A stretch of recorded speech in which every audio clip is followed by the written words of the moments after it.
खुलुमबाय गोजोन फुंबिलिनि बयनिसिमबो गाहाम हामलायनायखौ जासिहरनाय थाबाय आं सिबिरानि ब्रह्म आसा खालामो नोंथांमोनहा गासैबो मोजाङैनो दङ नोंथांमोननि थाखाय आं गोदान मोनसे भिडिअ लानानै फैबावबाय अन्नानै भिडिअखौ जोबजासिम नायलांदो फैगौ 28 एप्रिलाव आसाम सरकारा आसामनि मोननै जिल्लायाव लकेल हलिडे फोसावदों आसामनि डिब्रुगड़ आरो कार्बि आंलं जिल्लायाव आसाम सरकारा लकेल हलिडे फोसावदों भारतनि प्राइम मिनिस्टार नरेन्द्र मोदी बिथाङा 28 एप्रिलाव आसामाव दावबायफैगोन आसामनि डिब्रुगड़ आरो कार्बि आंलं जिल्लायाव प्राइम मिनिस्टार नरेन्द्र मोदी बिथां फैनायखौ लोब्बा लाखिनानैनो बे मोननै जिल्लायाव लकेल हलिडे फोसावदों डिब्रुगड़ आरो कार्बि आंलंआव 28 एप्रिल खालि गासै स्टेट गभर्नमेन्ट अफिस सोलोंथाइ फसंथानफोर आरो बायदि बायदिफोरा बन्द थागोन मख'नो गोनांदि 28 एप्रिलाव नरेन्द्र मोदी बिथाङा गिबियाव आसामनि डिफुआव दावबायफैग्रोगोन बेनि उनाव डिब्रुगड़आव थांगोन आरो आसामाव बिथाङा गासै गंस्नि गोदान केन्सार हस्पिटालफोरखौ बेखेवगोन तामुलपुराव चिफ मिनिस्टार्स रिलिफ फान्डनिफ्राय राङारि अनसुंथाइ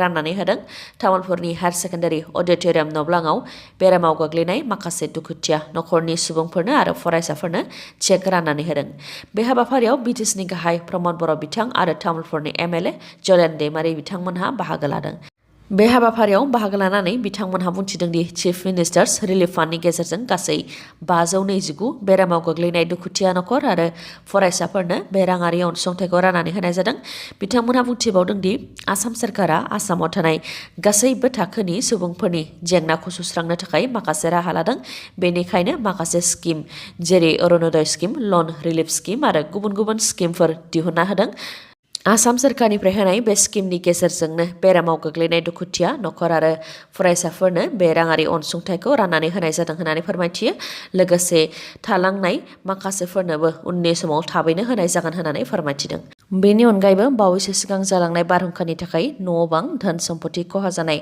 सुबुंफोरनि डाटाखौबो बिथांमोनहा लागासिनो दं होननानै फोरमायथिदों आरो बिथांमोननोबो बिटिआर सरकारा अनसुंथाइखौ होगोन होननानै फोरमायथिदों आसाम पुलिस साब इन्सपेक्टरनि रिटेन एग्जामिनेशननि कुइसन पेपारा ससियेल मिडियायाव गोसारनायखौ लानानै आसाम पुलिसनिफ्राय खौरांगिरि मेल खुंनानै बेनि सायाव खेंफोरथि होदों 24 एप्रिलाव जानाय आसाम पुलिस साब इन्सपेक्टरनि रिटेन आनजादनि कुइसन पेपार लिक जानायखौ खौरां मोननानै 3 बिजाथिफोरखौ हमदों मुङा फारियै पिन्टु गहाय प्रान्जल देउरि आरो हुनमनि कच 3नाव सोंनाय फिननाय लानायनि उनाव मिथिनो मोन्दों आनजादाव जेबो बेले बेजे जायाखै हमजानाय 3नाव सोंनाय फिननाय लानायनिफ्राय मिथिनो मोननाय बायदिब्ला 3 बिजाथिफोरा गुवाहाटीनि ललित चन्द्र भराली कलेजाव आसाम पुलिस साब इन्सपेक्टरनि आनजादखौ होदोंमोन आनजाद होखांनायनि उनाव बिथांमोनहा एन्सार शीटखौ जमा होदोंमोन नाथाय इनभिजिलेटरआ बिथांमोननि कुइसन पेपारखौ लायाखैमोन बेनिखायनो बे मिरुआव आनजाद होनाय गासैबो बिजाथिफोरानो कुइसन पेपारखौ न'सिम लानानै फैदोंमोन फोरमायथिबावनाय बायदिब्ला सोंनाय फिननाय लानो थाखाय हमजानाय प्रान्जल देउरिया न'आव फैनाय समाव कुइसन पेपारखौ बावबोदोंमोन बेनिखायनो लोगो हुनमनि कचनिफ्राय कुइसन पेपारखौ बिहरदोंमोन आरो बिहरनाय लेखायै हुनमनि कचआ मबाइलाव फट' सेबखांनानै कुइसन पेपारखौ दैथायहरदोंमोन बेनि उनाव प्रान्जल देउरिनिफ्राय पिन्टु गहाया कुइसन पेपारखौ लादोंमोन आरो पिन्टु गहायानो WhatsApp ग्रुपआव शेयार खालामनानै होदोंमोन नाथाय बिथांमोननि हेंथा जेबो राहा लानाय जायाखै होननानै पुलिसा फोरमायथिदों मानोना आनजाद जोबखांनायनि उनावसो बिथांमोनहा कुइसन पेपारखौ शेयार खालामदोंमोन आरो बियो इनभिजिलेटरनि गोरोन्थिनि थाखायसो जानो मोन्दों होननानै बुंथिदों दुलाराय बाथौ गौथुमनि गेजेराव बेले बेजे रेजिस्ट्रेशननि मुङाव गंफ्रोमबो बाथौ धोरोमारि गामिनिफ्राय रां खांनायनि अजद थिखांदों गणेश दैमारिनि सायाव बेखौ लानानै दुलाराय बाथौ गौथुमनि दैदेनगिरि कान्तेश्वर बरगयारिया खौरांगिरि मेल खुंदों बिथाङा बुंथिदों दि दुलाराय बाथौ गौथुमखौ 1992 मायथाइनि 6 मेआव गायसननाय जादों बर' हारिखौ फोगोमनो थाखायनो मोनबा थांखिखौ लानानै दुलाराय बाथौ गौथुमखौ गायसननाय जादोंमोन बे मोनबा थांखिफोरा जाहैबाय फोथायनाय अनसायनाय फोगोमनाय खौसेथि आरो गोजोन बे मोनबा थांखिखौ लानानै दुलाराय बाथौ गौथुमा सिगां फारसे आगान सुरबोगासिनो दंमोन नाथाय सिमलायाव जानाय जथुम्मायाव दुलाराय बाथौ गौथुमनि गेजेराव राजखान्थियारि खैसार हाबनानै खावनाय जादों मोनसेया परमेश्वर ब्रह्म आरो बसन्त स्वरगियारि बिथांमोन दैदेननाय आरो गुबुन मोनसेया लीलाधर ब्रह्म आरो गणेश दैमारि बिथांमोन दैदेननाय गौथुम होननानै फोरमायथिदों लोगोसे फोरमायथिबावदों दि गणेश दैमारि आरो लीलाधर ब्रह्म बिथांमोननि दैदेननाय बाथौ गौथुमाव अरिजिनेल डकुमेन्ट गैया रेजिस्ट्रेशन जानायनि डकुमेन्ट गैया नाथाय बिथांमोना परमेश्वर ब्रह्म आरो बसन्त स्वरगियारि बिथांमोन दैदेननाय बाथौ गौथुमनि रेजिस्ट्रेशन नाम्बारखौनो राइटिं पेडआव बाहायनानै सालायगासिनो दं होननानै फोरमायथिदों लोगोसे खान्थेसर बरगयारि बिथाङा फोरमायथिबावदों दि दुलाराय बाथौ गौथुमनि गेजेराव गावस्रालायनायखौ एंगारनानै जयैनो खामानि मावलांनो थाखाय गुवाहाटीनि बाथौफुरियाव थानाय गणेश दैमारिनि मावख'आव सावरायलायदोंमोन, नाथाय बिथांमोनहा खौसे जानो गोसो गैयैखौ नुनो मोन्दों होननानै फोरमायथियो। खौसे जानानै खामानि मावनो थांखि लानायनि सोलायै दुलाराय बाथौ गौथुमनि सिङाव थानाय गासै जिल्ला आफाद, बियाब आरो गामियारि बाथौ थानसालिफोरखौ दुलाराय बाथौ गौथुमनि सिङाव मुं थिसननांगौ एबा रेजिस्टार खालामनांगौ होननानै 500 राङै नांगौ होननानै गणेश दैमारि दैदेननाय गौथुमा गोदानै थांखि फोसावदों, जाय दुखुनांथाव आरो दुलाराय बाथौ गौथुमा रेजिस्टार जाखानाय ससाइटिखा गासै बाथौआरि गामिखौ लानानै बाथौ गौथुमखौ रेजिस्टार खालामखानाय, बेखौ गोदानै रेजिस्टार खालामनो गोनांथि गैया होननानै फोरमायथियो बिथां खान्थेसर बरगयारिया। आरो रेजिस्टार खालामनायनि थाखाय 10,000 बाथौआरि गामिफोरनिफ्राय 500 राङै खांनानै गासै 5 कौटि रां खांनानै फान्ड सानायखौसो नुनो मोन्दों होननानैबो बुंथियो आरो बेनि सायाव बाथौआरि रायजो राजाफोरखौ सांग्रां जानो थाखायबो खावलायो बिथाङा।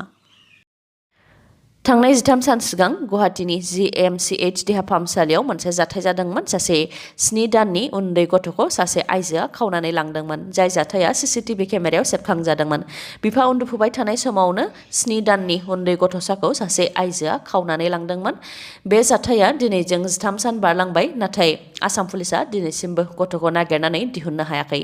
बे गथ'आ दा बबाव दं? पुलिसनिसिम खौरां फैदों आरो बे खौरांखौ खावजानाय गथ'नि बिमा-बिफायानो होदों होननानै मिथिहोदों।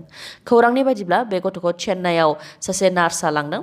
खावजानाय गथ'नि बिफा आरो बिमाया पुलिसनो खोन्थानाय बायदिब्ला 13 सान सिगां गथ'खौ खावनाय आइजोआ गुवाहाटीनि साखाथियाव थानाय सुवालकुसिनि गंसे नखरनो बे गथ'खौ गथायहैदोंमोन। बेनि उनाव गथ'खौ गथायनाय नखरनि सोद्रोमा आरो गुबुन सासे नार्स जयैनो गथ'खौ लांनानै चेन्नाइनि गंसे देहा फाहामसालिसिम थांदों आरो बेनि उनाव दा गंसे हटेलाव दं होननानै मिथिनो मोननाय जादों। खावनानै लांजानाय गथ'खौ रैखा खालामनो थाखाय आसाम पुलिसा चेन्नाइनि क्राइम ब्रान्चजों सावरायदों आरो खावजानाय 7 दाननि गथ'खौ दोनहैनाय जायगाखौ मिथिनो थाखायबो नाजागासिनो दं। मख'नो गोनांदि खावजानाय 7 दाननि गथ'सानि मुङा प्रियम कलिता। प्रियम कलितानि फाहामथायनि थाखाय बिफाया प्रियम कलिताखौ लानानै GMCH देहा फाहामसालियाव थिसनदोंमोन आरो बिफानि उन्दुनायखौ खाबु लानानैनो आइजोआ 7 दाननि प्रियम कलिताखौ खावनानै लांदोंमोन। गुजरातनि कंग्रेसनि MLA जिग्नेश मेवानी बिथांखौ फिन सानबा पुलिस कास्टडियाव दैथायहरनाय जाफिनबाय। बरपेटानि मोनसे लकेल कर्टआ गुजरातनि कंग्रेस MLA जिग्नेश मेवानी बिथांनि बेल एप्लिकेशनखौ रिजेक्ट खालामबाय आरो बिथांखौ फिन सानबा पुलिस कास्टडियाव दैथायहरबाय। मख'नो गोनांदि गुजरातनि कंग्रेस MLA जिग्नेश मेवानी बिथांखौ क'क्राझार पुलिसा बावैसो सिगां गुजरातनिफ्राय एरेस्ट खालामनानै लाबोदोंमोन। प्राइम मिनिस्टार नरेन्द्र मदि बिथांनि सायाव टुइट खालामनायनि दायावनो बिथांखौ क'क्राझार पुलिसा गुजरातनिफ्राय एरेस्ट खालामनानै लानानै फैदोंमोन। बेनि उनाव जुडिशियेल मेजिस्ट्रेट फार्स्ट क्लास कर्टआ बिथांनो बेलखौ होबायमोन। बेलाव गनाय लोगो लोगोनो बिथांखौ बरपेटा पुलिसा फिन गुबुन मोनसे केस जाबसिननानै होदों। पुलिसा जाबसिननाय केसआ बेनोदि गुजरातनि कंग्रेस MLA जिग्नेश मेवानीआ पुलिसजों गाज्रि आखल दिन्थिदों।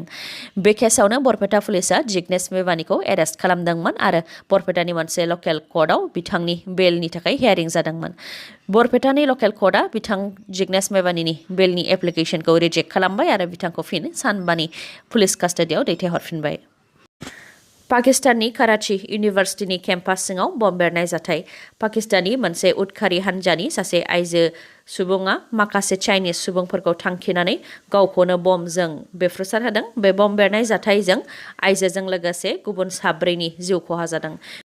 मिथिनो मोननाय बायदिब्ला गुबुन 4या गंसे गारिजों फैगासिनोमोन। बेयावनो आइजोआ बमखौ बेरहोदों। थैनाय 4नि मादाव 3 चाइनिज सुबुंफोरमोन।